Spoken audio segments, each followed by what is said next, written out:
I think the way to ensure compounding is be thoughtful about cap structure, have cognitive diversity in your team, and then have these bunch of people who don't have a veto over you, but who can protect you from yourself. So I think those are the three lowest hanging fruit. I mean, there may be many other things that I can rattle off, but I would say for entrepreneurs, make sure cognitive diversity is there. Make sure somebody has the power to slow you down, if at least friction, if not veto.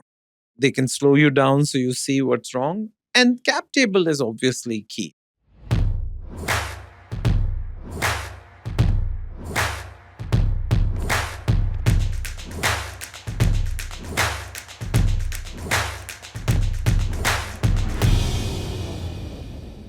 My guest today is Manish Sabharwal, the Vice Chairman of TeamLease Services, one of India's largest employers. Manish has served as an independent director on the board of the RBI and is the managing trustee of the New India Foundation, which offers fellowships to write books about post-1947 India.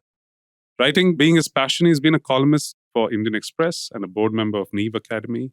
He has an MBA from Wharton School. We share that, Manish, and a bachelor's degree from SRCC Delhi. And his journey, to me at least personally, has been testament of the power of entrepreneurship. I've seen two of his entrepreneurial journeys. Manish's columns at the Indian Express range from urbanism, policy, and of course, labor. Also, voracious reader. I'd highly suggest you check out his suggestions on Goodreads. There's some real gems in there, though I have to admit I've only gotten past Dalio and one other of your history books out there. I know you're an avid reader of history and politics. On this episode of the Bloom Podcast, we want to understand more about Manish, his motivations, his ability to persevere, how he shaped the Indian workforce using TeamLease as a platform, and his advice to other young entrepreneurs who are building. Welcome to the podcast, Manish. Thanks, Karthik. We've set little context around the idea that this year's theme is the power of compounding. And that can mean different things to different people. So I wanted to understand what, at a high level, what that meant as a phrase to you in different contexts. And I always quote Manish Sabharwal on one epic quote, which I first read in The Economist back maybe in 2006. It's a unique moment in the lifetime of a nation that we're sitting on. Do you think we've delivered that promise in the context of this question, sitting 16, 17 years later? And have we done enough to see the power of compounding play out that India's destiny for this century, basically? I mean, I think so. I think that, India was two reckless experiments in 1947. Political experiment has paid off spectacularly. No other country had given universal franchise at birth. Some women in Switzerland got to vote in 1972. So I think the difference in India and Pakistan born on the same night is that 3 million people in India win an election and 22 million people stand for an election.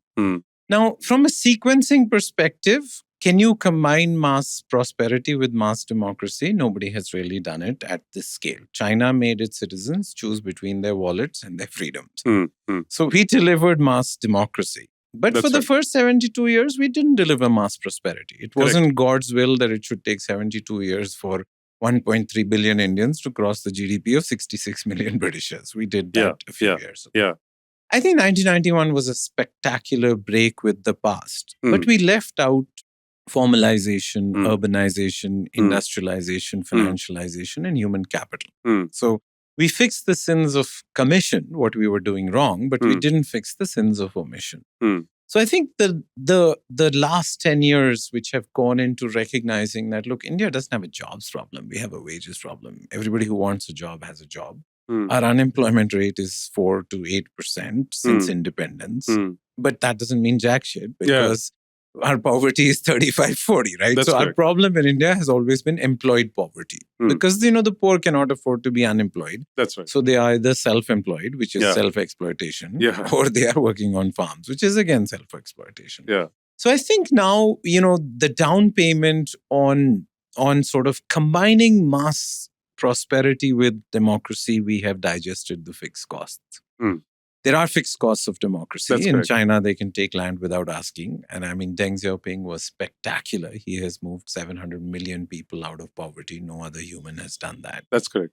But I think there's a bunch of luck headed our way also. Xi Jinping is to India what the opposition is to the BJP, our best campaigner, right? He's made a He's made a list of everything Deng Xiaoping did right, and he's crossing it off. So Mm. India, in some sense, I mean, the cynics may say India hasn't become prettier; it's become less ugly. Mm.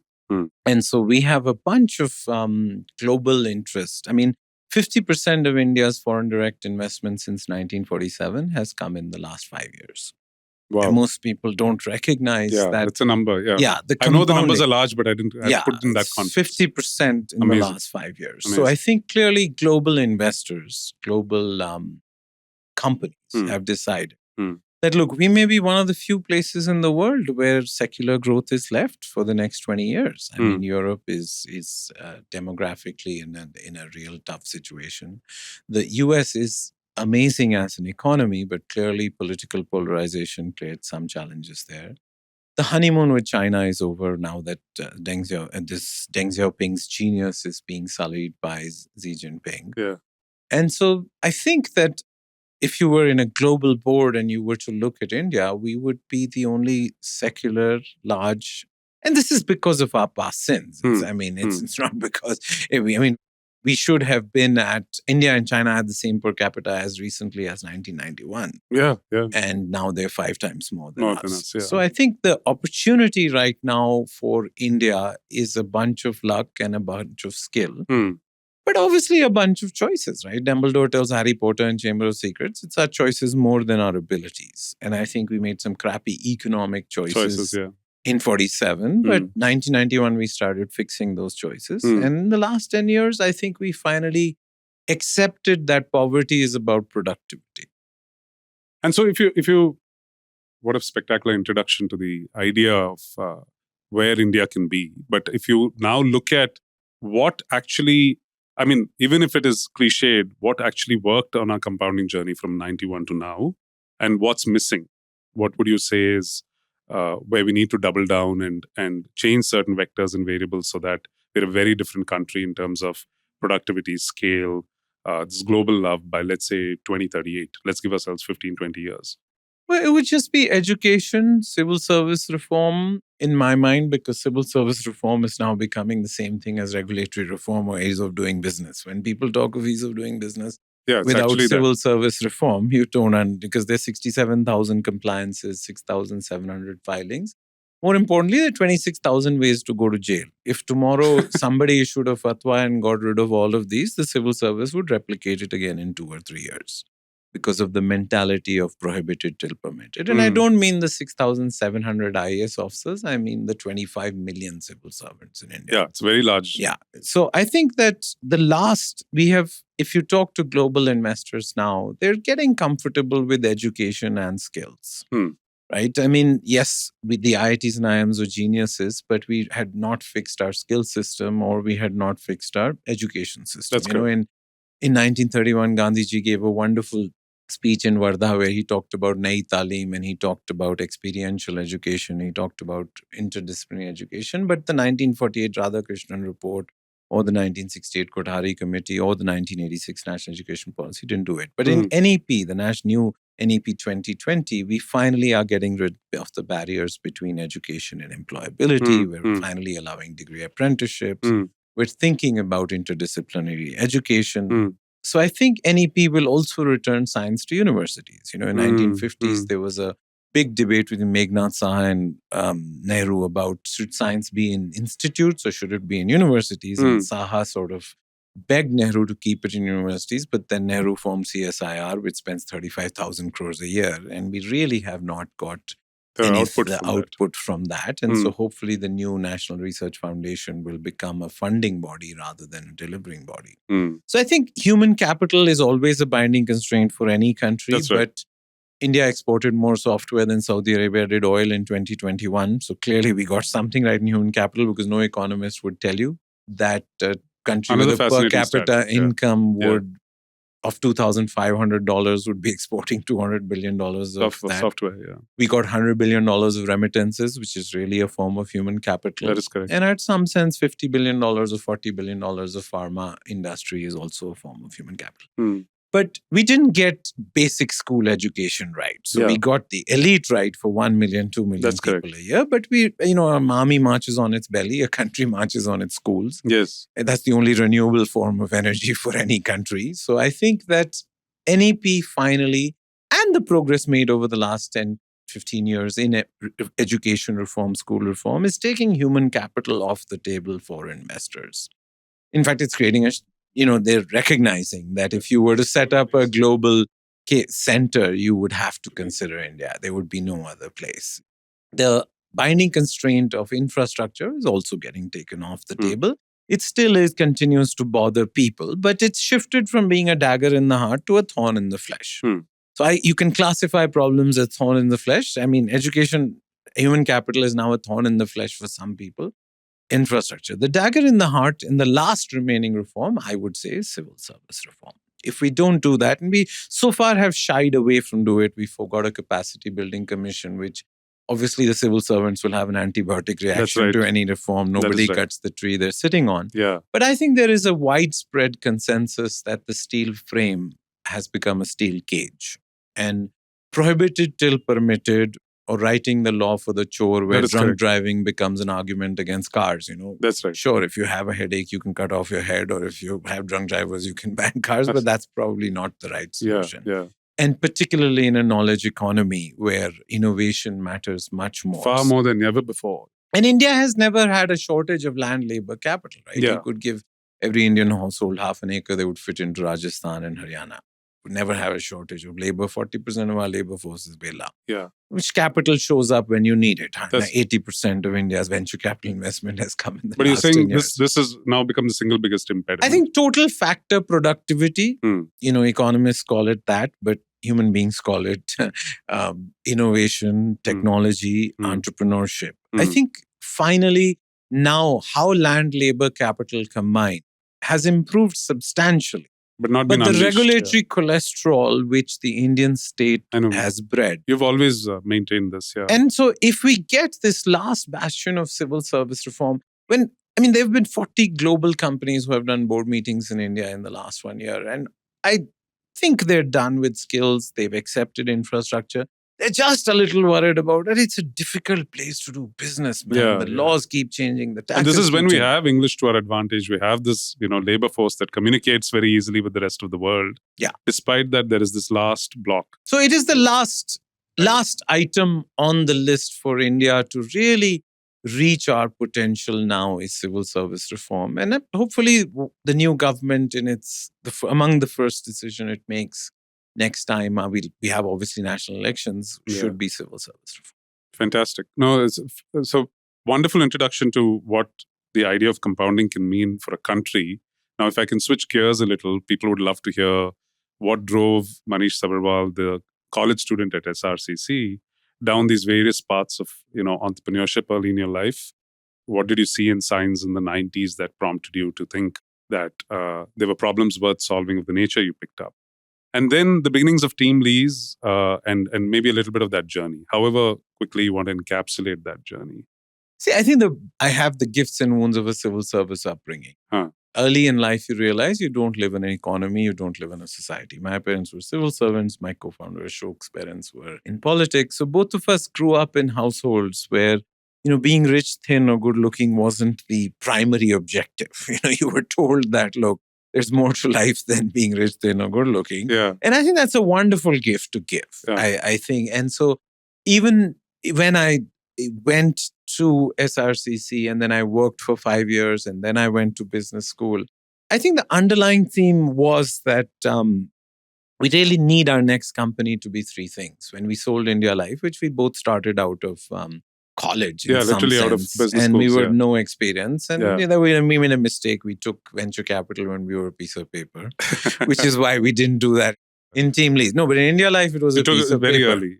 Yeah, and so the money goes down, meter goes down, the money has an expiry date, and we probably sold India Life a few years earlier than we would have wanted to. So the experience of that meant that TeamLease, we did 8 years of doing it ourselves. Yeah, bootstrap. But we also had the choice that, we said we wanted our next company to be three things: fun, profitable, and good for India, right? people think we make this up later, but we genuinely had this conversation where we said, look, I had worked in an oil refinery and steel company that was profitable and good for India. It wasn't fun. We have some friends who have a cola franchise that's fun and profitable, but not good for India. At least my dentist doesn't think so, and I agree. So in TeamLease, we've hired somebody every 5 minutes for 20 years. Wow. Profitable. What a number. And I think we're sort of fun because we get to make the case that the only way to make India less poor is to give them jobs. Yeah. And, job changes the life in a way that no subsidy ever can. So I think India Life was really a child of happenstance. But TeamLease was a child of India Life. We were a B2B company. Our customers from India Life asked us whether we would provide them with TeamLease services. Yeah. Originally, when we started, my wife asked me, you went to Wharton to be a labor contractor? But it was clear to me that whoever would control employers would control education, employability, and staffing. India's people supply chain, the binding constraint is not people. Correct. The binding constraint may be skilled people, but the binding constraint more than people or skilled people in the right place at the right time is really employers. Because there's 63 million enterprises in India, 12 million don't have an office, 12 million work from home, only 1 million pay social security. There are only 23,500 companies in India with a paid-up capital of more than 10 crores.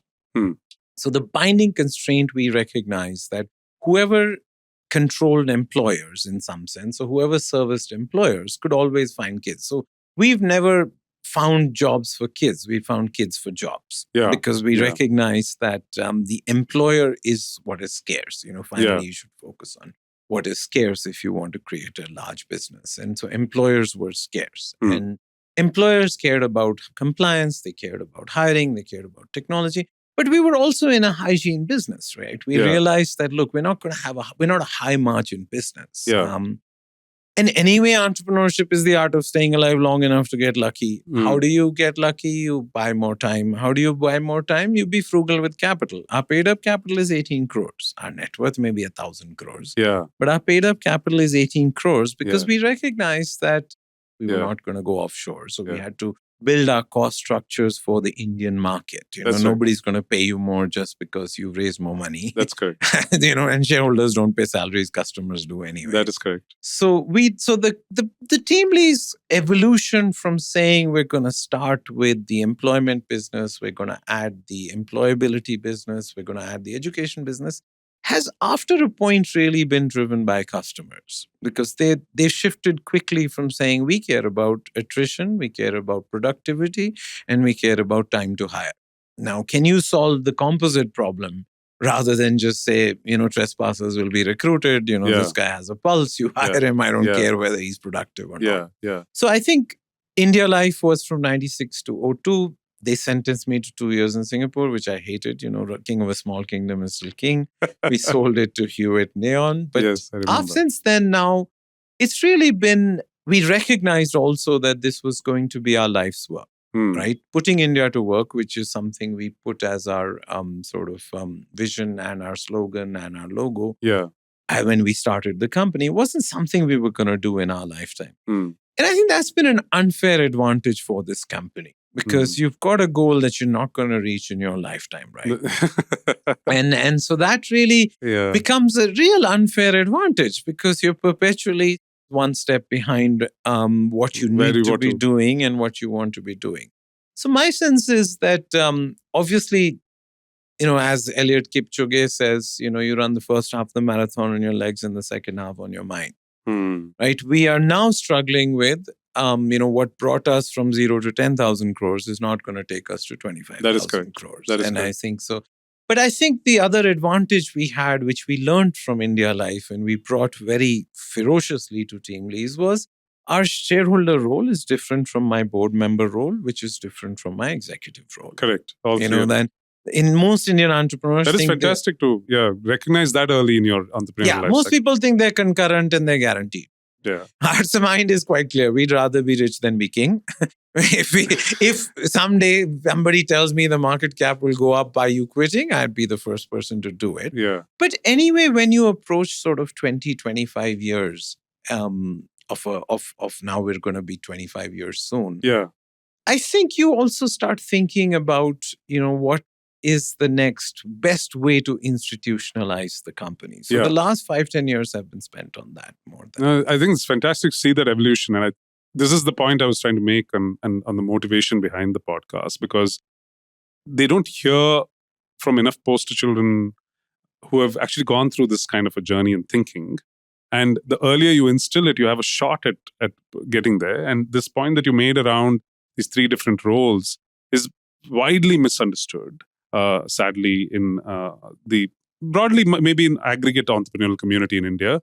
And sadly, even in a very educated, high-profile, venture-backed universe of really smart people, right? This is the elite of the elite who are getting this money.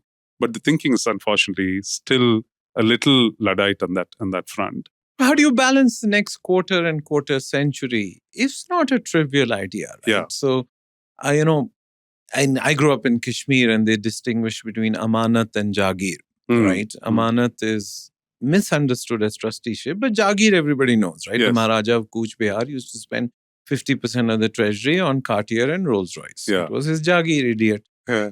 But amanat it's not yours. You're supposed to hand it over in better condition than you got it to the next That trusteeship generation. has to move. And I think it's hard. I just met the chief minister of a large Indian state, and I asked him, so how are you going to pay for these new pensions you announced? He said, but I don't have to pay these pensions. The chief minister 25 years later have to pay these pensions. Now, how is this different from, I was on the RBI board, and I remember an email from one of the goofy banks where the treasury guy was selling a 300 crore derivative to a large Indian company. And the risk guy replies to him saying, why are you selling this? We're going to lose money and the company's going to lose money. Yeah. And the idiot replies, IBG, YBG. So the risk guy replies saying, what do you mean? He says, I'll be gone, you'll be gone. My God. So I think this notion of contraction of people's time horizon that you should maximize for your 3-year, 5-year, 7-year time frame. Yeah. I think is very corrosive, right? It is. Because if you optimize for 5 years or 7 years, if Yeah. you're playing a one innings game, Yeah.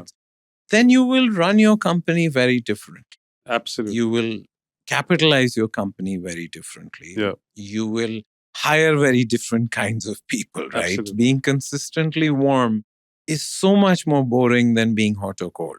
Yeah. It may be more sustainable. I think it's more compounding, right? And I think that, the test which you probably also give everybody. I was at Bangalore recently, and I told the kids, will you take 10 lakhs from me now, or 1 paisa doubling a day for 31 days?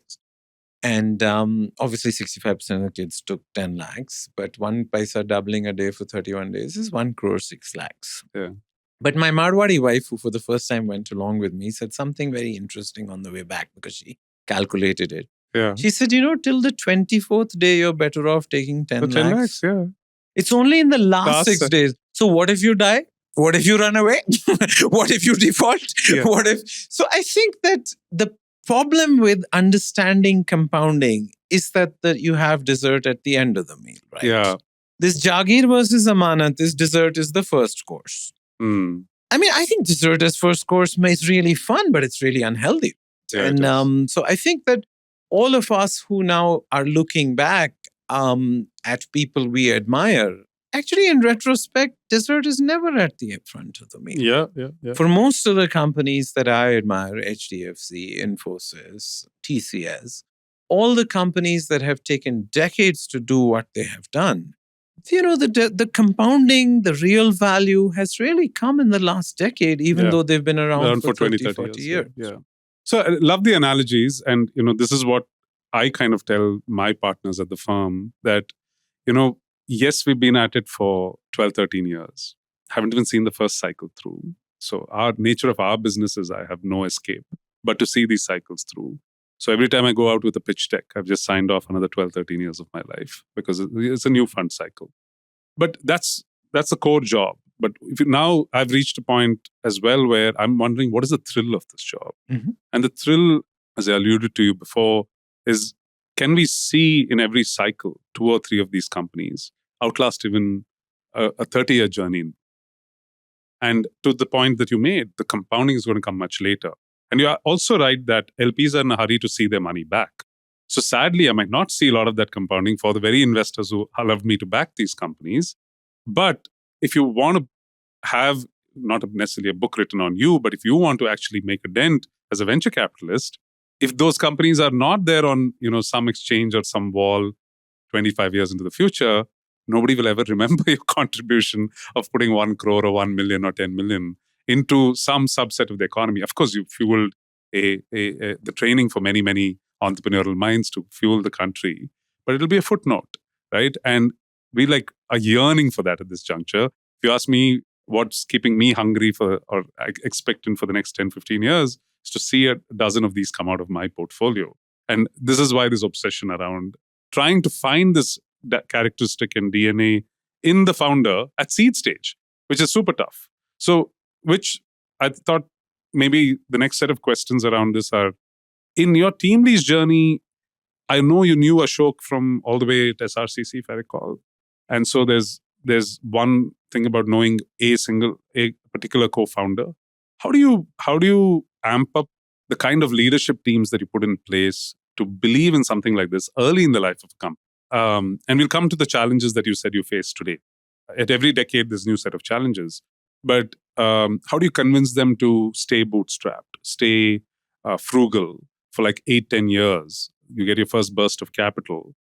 Maybe where I would like a pause on that is, even at IPO, I use you folks as a great example of saying, why are you scared of IPOing at a 1,000 crore market cap? Yes. I know this phenomenal company called TeamLease, which did that not decades ago, 6-7 years ago, and raised a measly 200 crores. But then they were off to the races. They're 5 times that value created in 6-7 years. What gave you that courage? Because it was not like you were young. You were not 4-5 years. You were already a decade old by then. And in that context also, you were not a service that didn't exist before. You were competing with global giants like Manpower and Kelly and all of these guys, and they had seen this model elsewhere. What gave you or the ability to think you had the right to win compared to all of these guys? I think the second venture is an unfair advantage, right?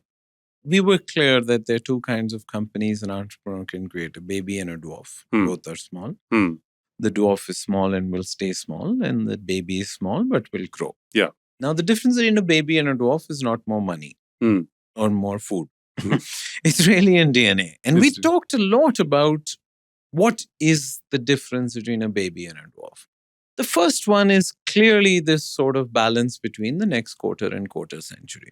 If you only say, I will go the next quarter, nobody's going to give you benefit for the next quarter century. If you only talk about the next quarter century, you won't be around in a few quarters. So I think this balance of giving people a sense of addressable market but sustained growth, that's the biggest sort of signaling. The balance between that is really embodied in 3-4 choices you make. Most importantly, your cap table, right? Who are you taking money from? How long do they have runway? I mean, it's okay if you have a 7-year runway. There are lots of people in the market who at different stages from you and move on. That's so great. We were quite clear that, we had, because of our earlier venture, we had some capital. We put all that. Then we took private equity and they exited out in the IPO markets. And IPO is the only perpetual capital anyway. That is correct. In this country. And we're still a baby in diapers. So we needed perpetual capital for our dreams. Yeah. So I think the cap table in terms of how you think about the evolution over the next 10, 20 years, specifics will evolve, but you do need to think about its evolution. That at the end of 8 years, I won't start thinking about it. The next one is the cognitive diversity of the team. I'm an extrovert. Ashok is an introvert. I'm good at sales. He's good at operations. He's good at therapy sessions with cribbing employees. I make them cry. He's ugly. I'm good looking. I could go on. But I think our board members did something cool in one of our board meetings. He said, if only Manish had been around, the company wouldn't have survived. If only Ashok had been around, the company would have been much smaller than it is. And so I think we tend to hire and hang out with people who are like us from the same college, same school. We went to this, I think the SRCC was just a discovery mechanism. Otherwise, we were very different people. So my sense is that the key to ensuring that you do this 25-year journey is cognitive diversity. The third one is just ensuring you don't do anything stupid. Whether it's diversification, whether it is debt, whether it's compliance. Because the most dangerous lies entrepreneurs tell are the ones they tell themselves. And partly that may not be all a bug, it's a feature, right? Because if you're not delusional, why are you going to chase big goals? That's correct. But you need a hearing aid, a seat belt, or a mirror in retrospect. Because if you don't have the hearing aid, seat belt, or mirror, you're going to do something stupid and that's going to reduce your chances. So I think the way to ensure compounding is be thoughtful about cap structure, have cognitive diversity in your team, and then have these bunch of people who don't have a veto over you, but who can protect you from yourself. So I think those are the three lowest hanging fruit. I mean, there may be many other things that I can rattle off, but I would say for entrepreneurs, make sure cognitive diversity is there. Make sure somebody has the power to slow you down, if at least friction, if not veto.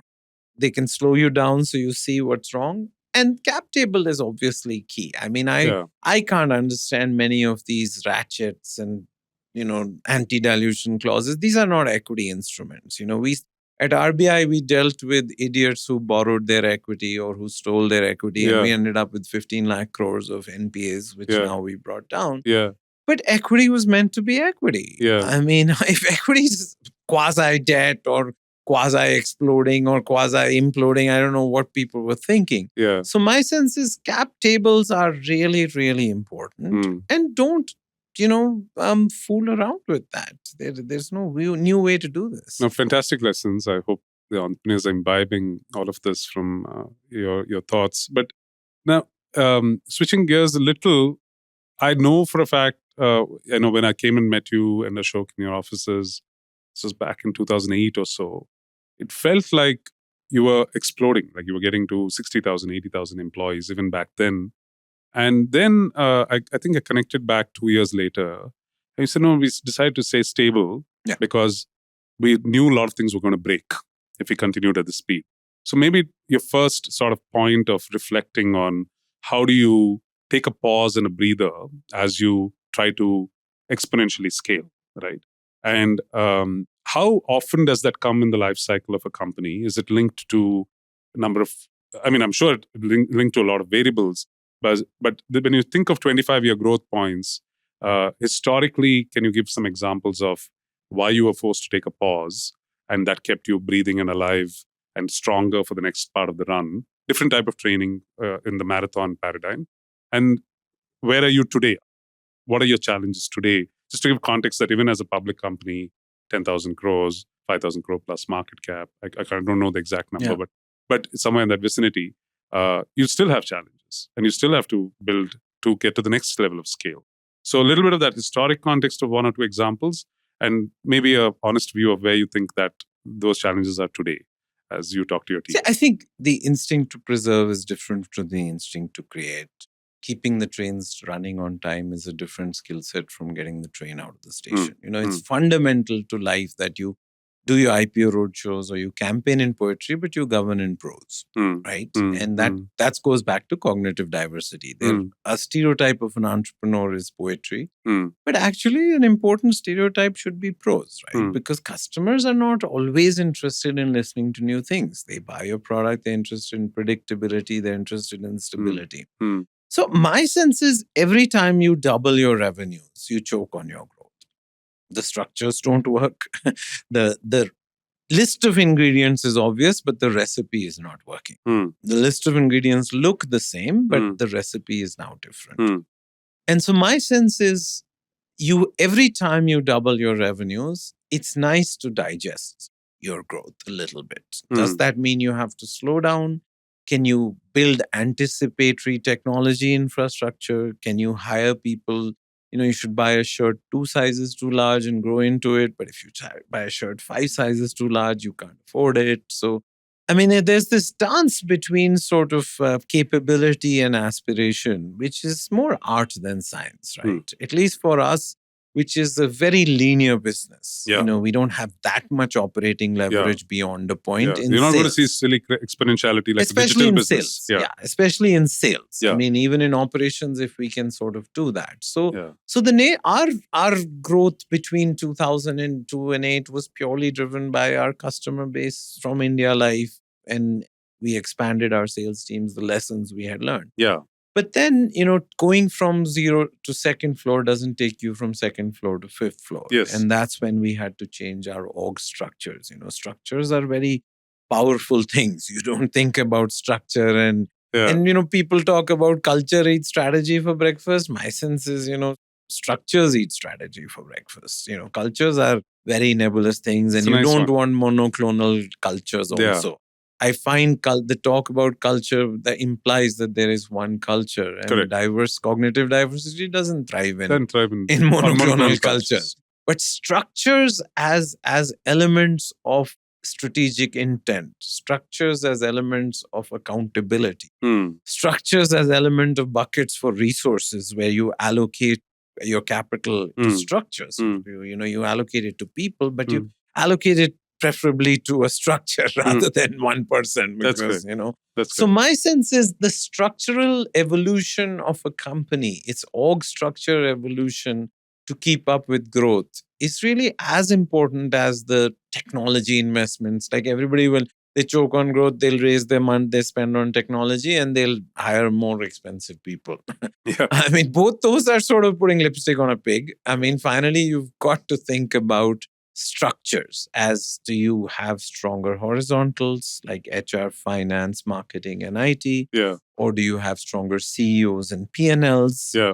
The difference between small markets are better serviced with stronger CEOs and P&Ls, but then I sometimes think even larger markets, because entrepreneurship, right? When you have multiple businesses in a company, should you have an Ayatollah of HR who enforces the same HR policy across all 5? Yeah.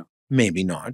But financial control, there should be an Ayatollah of financial control. It should be the same for big business, small business, old business, new business. That's absolutely right. Marketing should be the CEO's job. So I think this horizontal versus vertical is an important evolution. And to me, that's really, if you're moving from being from a founder managed to a founder led to a board governed company, which is what we're trying to do. Me and Ashok decided a long time ago, our kids are banned from joining team leads. So that by definition is liberating in some sense personally.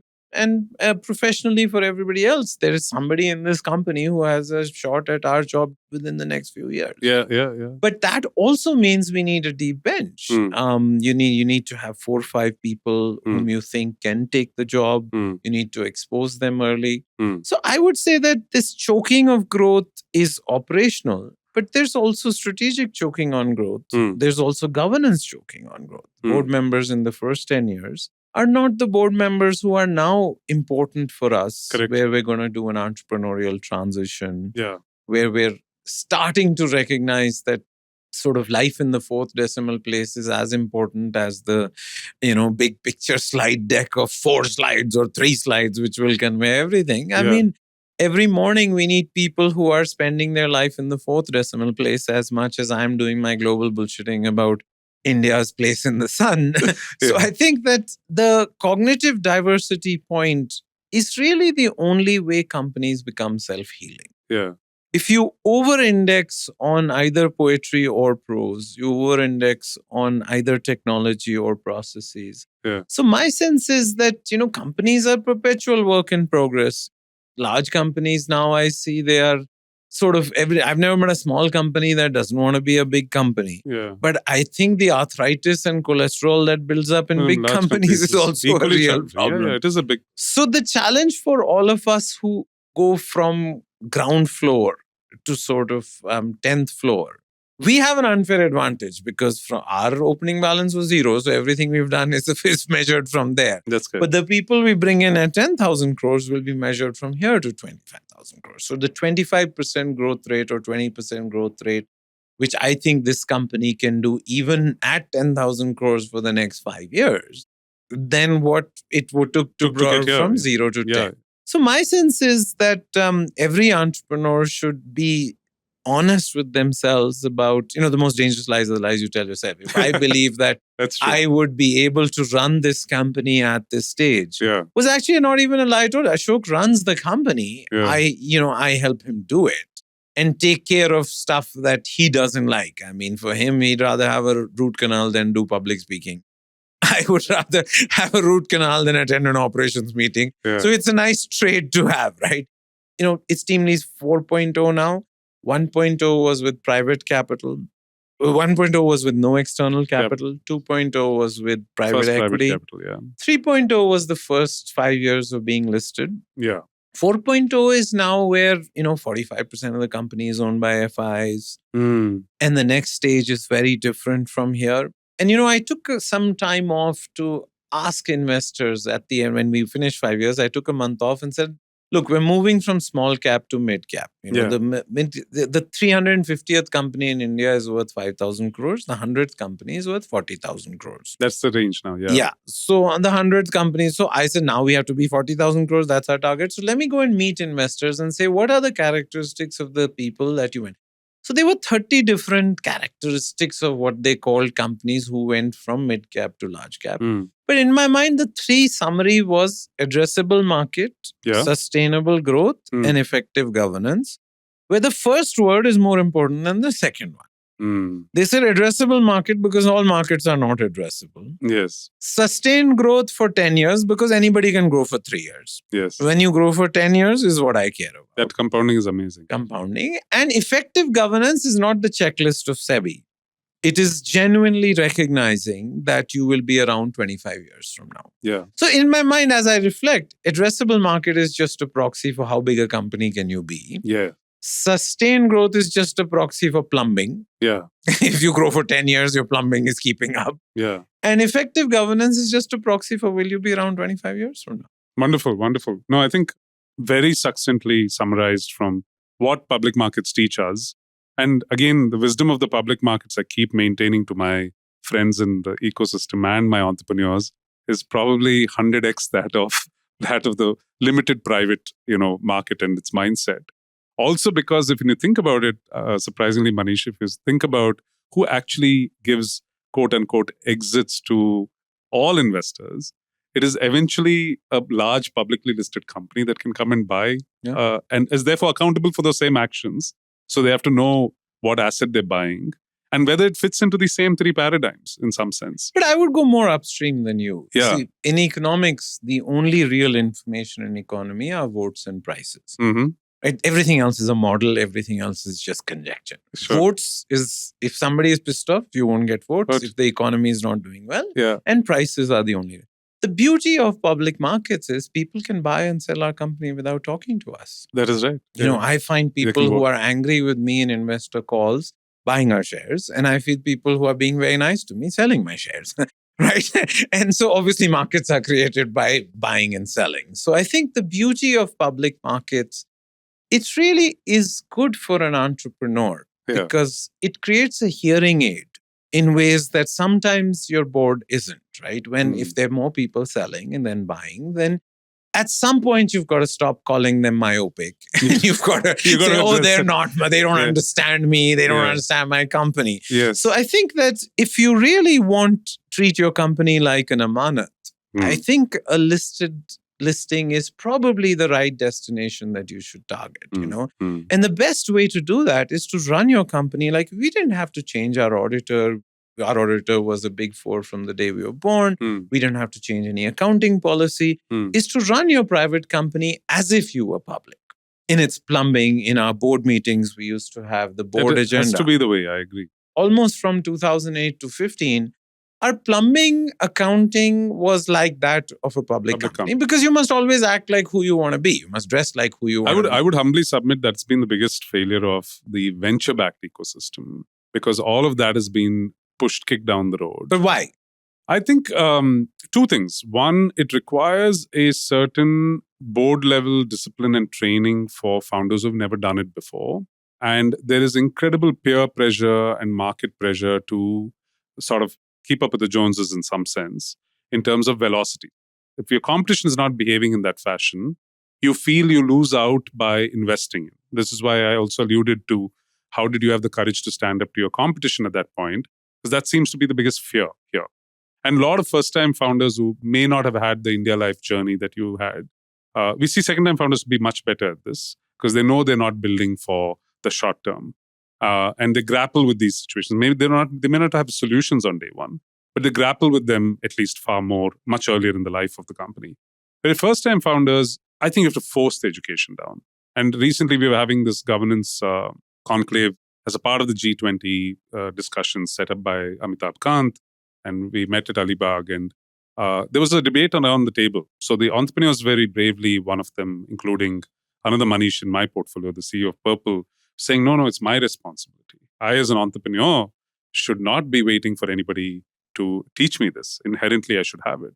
But I was actually alongside, let's say Vivek of McKinsey was on the side of, we have far more experience and oversight and judgment and wisdom over 23-year-olds, 27-year-olds, 32-year-olds. And we've seen this across multiple boards. We see the ramifications of not getting this right. What are we waiting for? It has to be education on day one. Instead, the VC is worried about whether you can get company hot valuation round and get more capital into the company. You're postponing some of this plumbing. But do you think VCs who have operating experience are better than people who are bankers or financial types? Or that's not a fair sort of distinction? Because I've seen both. And intuitively, theory would say that somebody who's run a company is better than somebody who's purely been a financier. But I guess a good board member is about judgment more than that is correct. And so there, I don't know whether you can. I would say the private equity folks are even more trained in watching or looking for this very carefully, because they deal with just the fear in India on whether you're getting a clean founder mid-stage in their journeys. So their eyes are trained to actually look for all of these anomalies, because they're checking in 8 years, 9 years, 10 years later in a lot of the cases. And that's probably half the audience you've met, if not all of the audience. Venture is unfortunately a little different, which is the school of thought I've come from. And therefore, you tend to postpone this because saying, hey, these are just kids trying to innovate and they're still building product and they're still trying to find a fit to the customer. Let's worry about these, postpone these problems. And then you get into a rat race around trying to get capital in and compete with your... And so you don't have time to pause and breathe, reflect. And then the trainers are failing in some sense and pushing that blame onto the founders, where for 6 years or 5 years, you've not told them anything about this, that it's important. This slowdown is helping a lot, if you ask me. It is forcing these dialogues. It is crushing certain companies which were badly run. Thankfully, not, at least in the public domain, not as many alarming cases of outright fraud and mismanagement. But every one of those strikes, at your heart, the fear that there might be many more in your... I mean, stupidity is not illegal, right? So if we made stupidity illegal, then there would be nothing in life. So I think we have to start distinguishing between... So outright fraud, you can't control. You were going to have 5% of, and learn from that and put better controls. But stupidity, you got to train these individuals. And you can't say everyone's going to be as wise as Manish or Ashok when they were starting off and they're calibrated right at the outset. And then you can't say, hey, learn that from your peers by sitting in coffee shops. Because that's the conversations they're having. They're not getting this audience with you, right? And so, which is also, by the way, my primary motivation of driving some of these podcast topics, because they just don't get heard, right? Who's Manish? How do I access him? How do I hear his thinking? And why, how come, even in the tech world, how come a Zerodha or a Zoho got to where they were without capital? So there are other formulas, and they're well-run companies, right? And they can be under the scrutiny of RBI or SEBI or the public markets today. My sense is, I think Maya Angelou once said, the universe isn't made of atoms, it's made of stories, right? So role models really matter. And, my parents retired to live in Kanpur. And whenever I go to Kanpur, some kid will track me down and says, chalo, aapko minister ya MLA se, I'll take you. We'll get 100 crore contract and we'll maro 50 crores. Because his role model is Dinesh Trivedi or Ponti Chadda or Subroto Roy Sahara. In Bangalore, we got lucky because Nandan, Azim Premji, Kiran, said, don't care about how much your company you own. That was always the advice they're given. Don't care about valuation. Focus on, just building the great company. And so I think some of us in that sort of cohort, I mean, there is some such thing as generational luck. I think all of us are sort of that is also true. Going through generational luck. But our role models turned out to be people who were saying, I met one of the unicorn guys and he said, what's your strategy? It's raising more money than my competitor. And I was like, that cannot be a strategy, right? Rommel, Field Marshal Rommel in the army had once said, sweat saves blood, blood saves lives, but brain saves both. So, sweat and blood is not strategy. Brains is strategy, right? So I think that we have to recognize that our role models, at least for a bunch of us cohorts, was role models matter more than any amount of stuff. It has already happened in public markets, right? If you see what happened in FMCG, Britannia, Pidilite, Marico, Dabur, all the family has hired a multinational alumni Yeah. and seen their market cap go up 20 times. Yeah. I mean, Varun joined Yeah. Britannia when it was 8,000 crores. It's 1 lakh crores. Yeah. Dougal joined Dabur at 10,000 crores. It was 1 lakh crore when he left. Saugata joined Marico at 6,000 crores. It's 60,000 crore market cap. Yeah. So we have seen this role modeling in FMCG in public markets where you're sharply dividing your shareholder, board member, and your executive role. What I think, attempting to do in my humble way is to almost bridge a little bit of a generational gap that sadly set in. So while the baton was passed from the Nandans and the Kirans to the Manishas and the Ashoks and whoever else I have on my show, somewhere that slipped in the last decade. The narrative shifted, role models were, hot raising unicorns, etc. And they have not paved the path either. If they had, you could justify their lessons taught, learned, and said, hey, they finally figured it out. They're sadly being re-rated every day. They're being trashed by the public markets. And then even today, that narrative is sadly, oh, it can happen. It's okay. They still are champions. And I sense a little bit of that. And so that I have nothing against them. They're all great founders, but riddled with too many mistakes, where there are much, much better examples. Just if you peek 5 or 8 years prior to that. Also, you brought up a bizarre stat about the last 5 years bringing in more than what the other 70 plus years brought in terms of capital.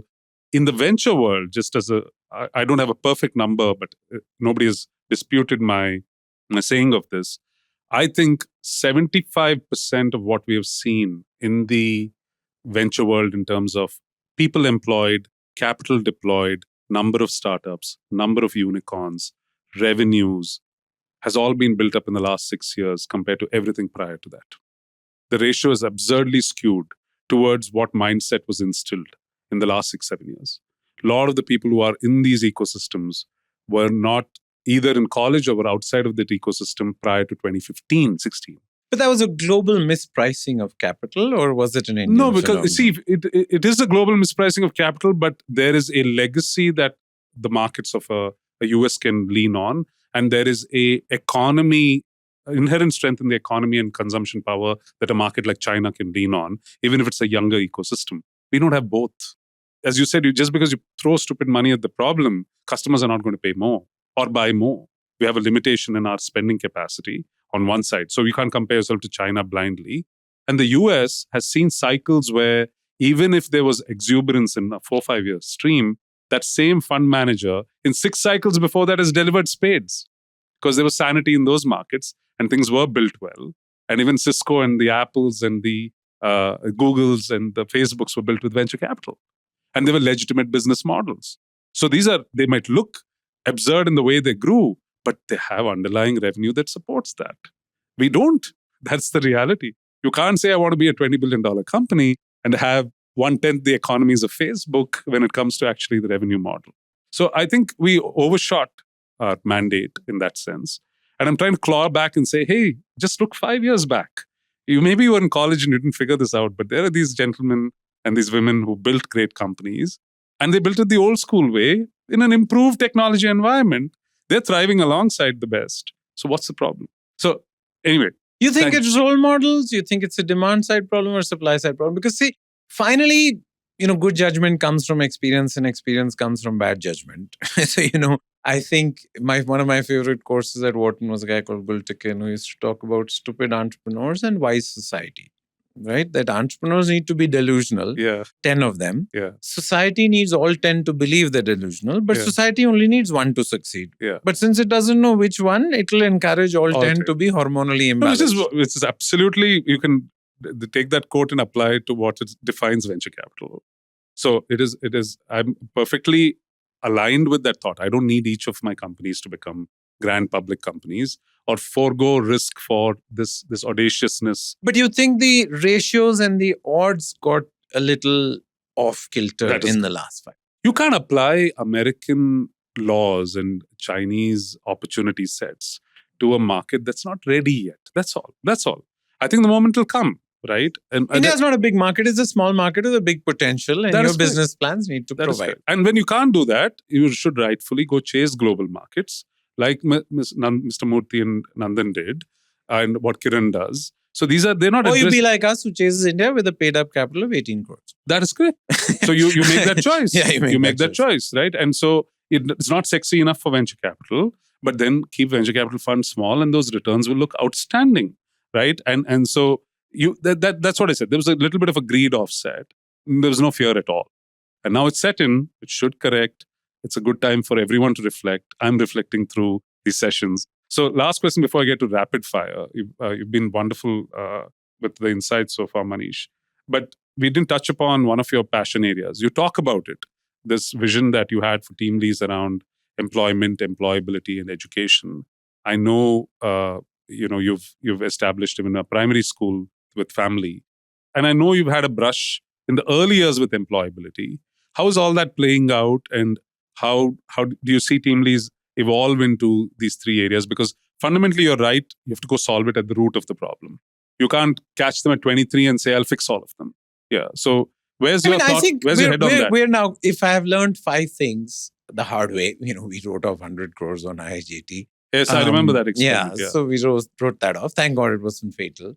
But the 5 design principles for the intersection of education, employment, and employability are learning while earning. Okay. India will be the first country where employed learners cross total learners, full-time learners. Learning by doing. Soft skills are not taught, they are caught.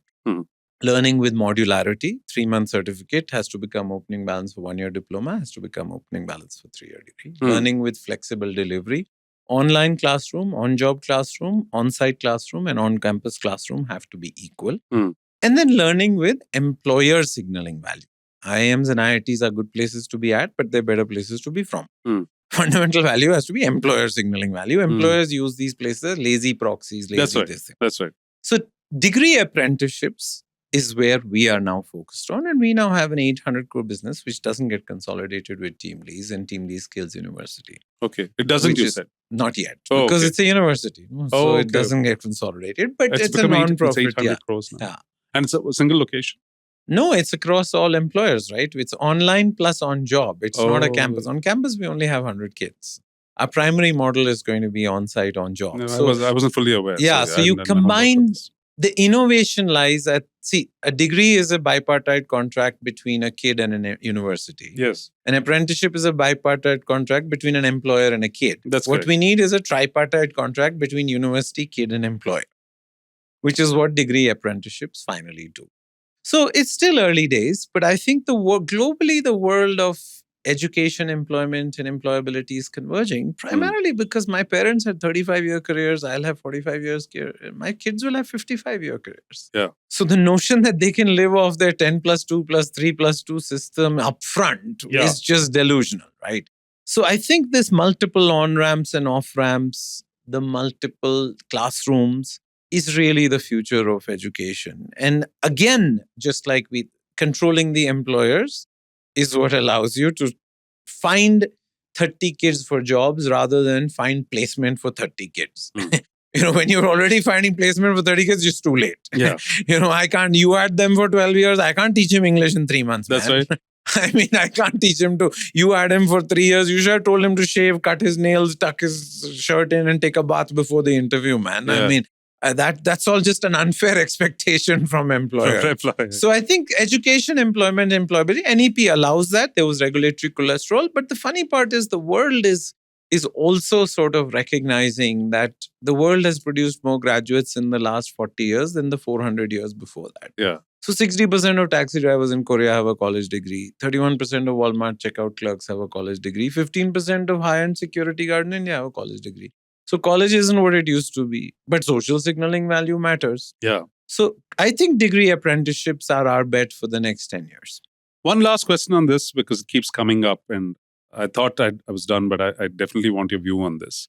You deal with a lot of jobs which are usually like entry level or operational in nature.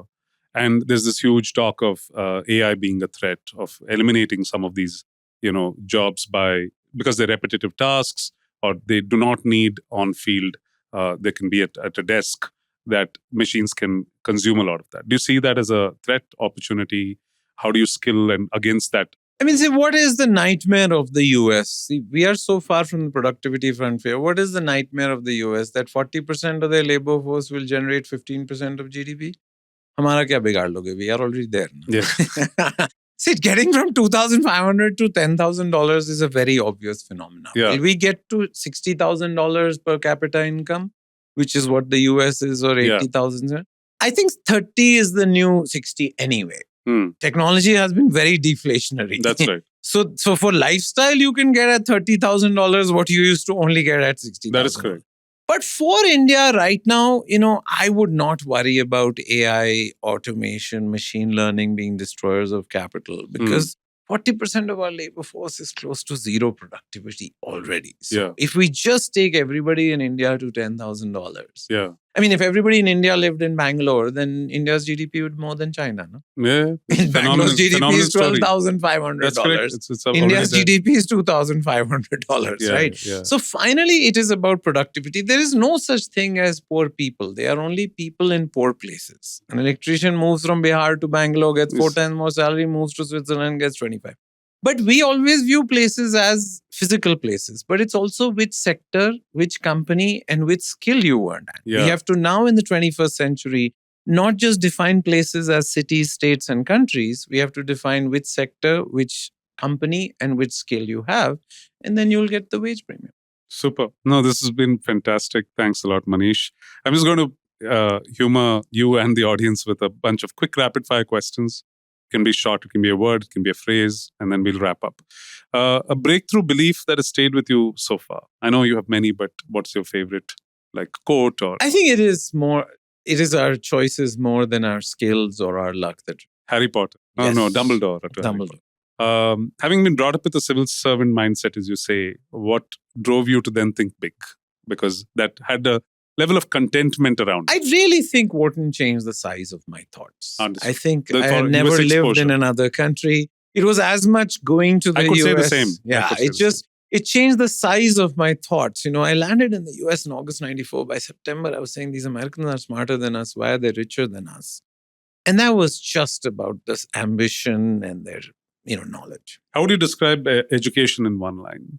I mean, it's an old one, but it is the lighting of a fire rather than the filling of a bucket. I think our education was the filling of a bucket. But Okay. now it's the lighting. You wanted of to move to the lighting. You think the NEP gives us a chance? I think it has a real shot. What would Manish Sabharwal be spending his time with if he had to design a different life from where you're at today?